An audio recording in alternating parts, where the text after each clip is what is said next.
नमस्कार दोस्तों आज की कहानी है उस इंसान की जिसने कलम से क्रांति की की जिन्होंने उच्च शिक्षा की प्राप्ति के लिए लंदन गए और महान यूनिवर्सिटी से पढ़ाई करके लौटे। ऑक्सफोर्ड और कैम्ब्रिज के चमचमाते हुए गलियों से निकलकर उस मिट्टी पर लौटे जहां आज़ादी तो थी नहीं मगर उम्मीद थी। जिन्हें पुराने टाइम पर अमेरिका के राष्ट्रपति ने चिट्ठी लिखा और कहा, आप दुनिया के सबसे प्रभावशाली नेताओं में से एक हैं। यह तारीफ़ केवल एक मामूली नेता के लिए नहीं, ये वही नेता थे जिन्होंने उस मिट्टी पर नया भारत खड़ा कर दिया। लगातार 3 बार 45% वोट के साथ वो एक राजनेता नहीं थे, वो एक मॉडर्न भारत के आर्किटेक्चर के रूप में थे। जी हाँ, हम बात कर रहे हैं जवाहरलाल नेहरू जी की। Jawaharlal Nehru was born in the year 14 November 1889 in Allahabad. उनके पिता जो उस शहर के मशहूर वकील थे, श्री मोतीलाल नेहरू। जवाहरलाल नेहरू का बचपन आनंद भवन में बीता, जो कि इलाहाबाद में है। अगस्त 1912 जवाहरलाल नेहरू लंदन से पढ़ाई करके भारत लौटे और इलाहाबाद के हाई कोर्ट में वकालत की शुरुआत किया। उनके पिता श्री मोतीलाल नेहरू उस टाइम के सबसे बड़े वकीलों में से एक थे। मतलब जवाहरलाल नेहरू की करियर की लाइन पक्की थी। लोगों का कहना था कि जवाहरलाल भी उसी लेगेसी को मेंटेन करेंगे और वकालत जारी रखेंगे। लेकिन जवाहरलाल नेहरू जी को वकालत में रुचि नहीं थी। वो वकालत से ज़्यादा उनकी रुचि उन बहसों में थी जो देश के किस्मत बदल सकते थे, यानी राजनीतिक में। कुछ समय बाद उन्होंने कांग्रेस का अधिवेशन अटेंड किया।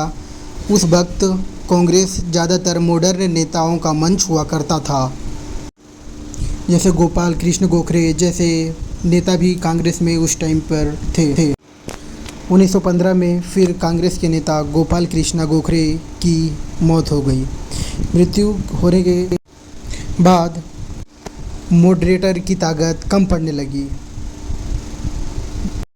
फिर 1916 में 2 बड़े नेता आए, एनी बेसेंट और बाल गंगाधर तिलक। ये 2 नेता थे। इन दोनों ने मिलकर स्वराज को नई दिशा दी। बाल गंगाधर तिलक और एनी बेसेंट ने मिलकर भारत के स्वतंत्रता आंदोलन में महत्वपूर्ण भूमिका निभाई। होम रूल मूवमेंट शुरू किया, जिसका उद्देश्य था कि भारत को ब्रिटिश शासन के भीतर स्वशासन मिले। बाल गंगाधर तिलक को ही लोकमान्य तिलक के नाम से जाना जाता था और जाना जाता है। जवाहरलाल नेहरू ने दोनों संगठनों के साथ काम किया। जून 1917 में अंग्रेज़ सरकार ने एनी बेसेंट को गिरफ्तार कर लिया।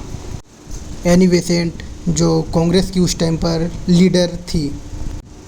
नेहरू और उनके साथियों ने इस कार्रवाई के खिलाफ आवाज़ उठाई। कांग्रेस और कई अन्य संगठनों ने ब्रिटिश गवर्नमेंट को चेतावनी दी कि अगर वो एनी बेसेंट को रिहा नहीं किया तो पूरे भारत में आंदोलन छेड़ देंगे। अंततः सरकार को झुकना पड़ा और सितंबर 1917 को एनी बेसेंट को रिहा कर दिया गया। लेकिन इस आंदोलन ने बड़ा बदलाव लाया। साल 1916 में लखनऊ में कांग्रेस का अधिवेशन होना था। यही अधिवेशन में पहली बार जवाहरलाल नेहरू की मुलाकात मोहनदास करमचंद गांधी जी से हुई। गांधी जी दक्षिण अफ्रीका से भारत लौटे हुए थे और देश की स्थिति समझ रहे थे। 1920 में गांधी जी ने असहयोग आंदोलन की शुरुआत की थी और जवाहरलाल नेहरू को उत्तर प्रदेश कांग्रेस के सचिव बना दिया गया था। उनके फिर ब्रिटिश सरकार ने जल्द ही उनकी गतिविधियों को एंटी गवर्नमेंट घोषित कर दिया और जल्दी ही 6 दिसंबर 1921 को उनकी गिरफ्तारी कर ली गई। ये उनकी ज़िंदगी की पहली जेल यात्रा थी, आखिरी नहीं। कहा जाता है कि 1921 से 1975 के बीच वो 8 बार जेल गए। 9 साल से ज़्यादा वक्त जेल के अंदर जवाहरलाल नेहरू जी ने बिताए। जेल में ही उन्होंने एक किताब लिखी थी। किताब बहुत ही फेमस थी और पढ़ना भी चाहिए लोगों को। किताब थी डिस्कवरी ऑफ इंडिया। आज़ादी की लड़ाई में भी उनका बहुत बड़ा योगदान रहा है और ये भी एक टॉपिक डिटेल में समझा जा सकता है, या फिर अगर आप कोई किताब पढ़ें तो उससे बहुत ही अच्छे से समझ पाएंगे। Jawaharlal Nehru was the first prime minister of India. 15 अगस्त 1947 को जवाहरलाल नेहरू प्रधानमंत्री बने, भारत के फर्स्ट प्राइम मिनिस्टर। उन्होंने बड़े बड़े डैम्स बनवाए।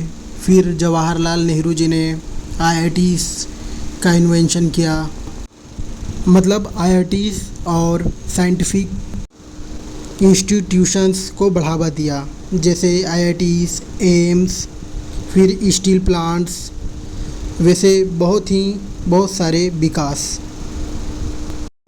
अगर उनकी लाइफ में चैलेंजेस की बात की जाए तो 1962 में इंडियन चाइना वॉर, फिर कश्मीर इशू पर अलग अलग राय।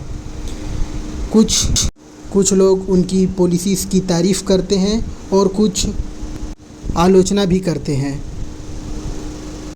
लेकिन जवाहरलाल नेहरू एक महान इंसान थे, हैं और शायद रहेंगे, उनकी किताबों की वजह से और किए गए कार्य के वजह से। अब बात करते हैं चिल्ड्रंस डे के बारे में। 14 नवंबर उनके बर्थडे के दिन चिल्ड्रंस डे सेलिब्रेट किया जाता है। कहा जाता है वो बच्चों से बहुत स्नेह करते थे। बच्चे उन्हें प्यार से चाचा नेहरू बुलाते थे। 27 मई 1964 को जवाहरलाल नेहरू जी का निधन हो गया। आज भी उनकी विरासत और फैसलों पर चर्चा होती है। जवाहरलाल नेहरू एक महान इंसान थे और इनकी कहानी आशा करता हूँ आपको अच्छी लगी होगी। शुक्रिया।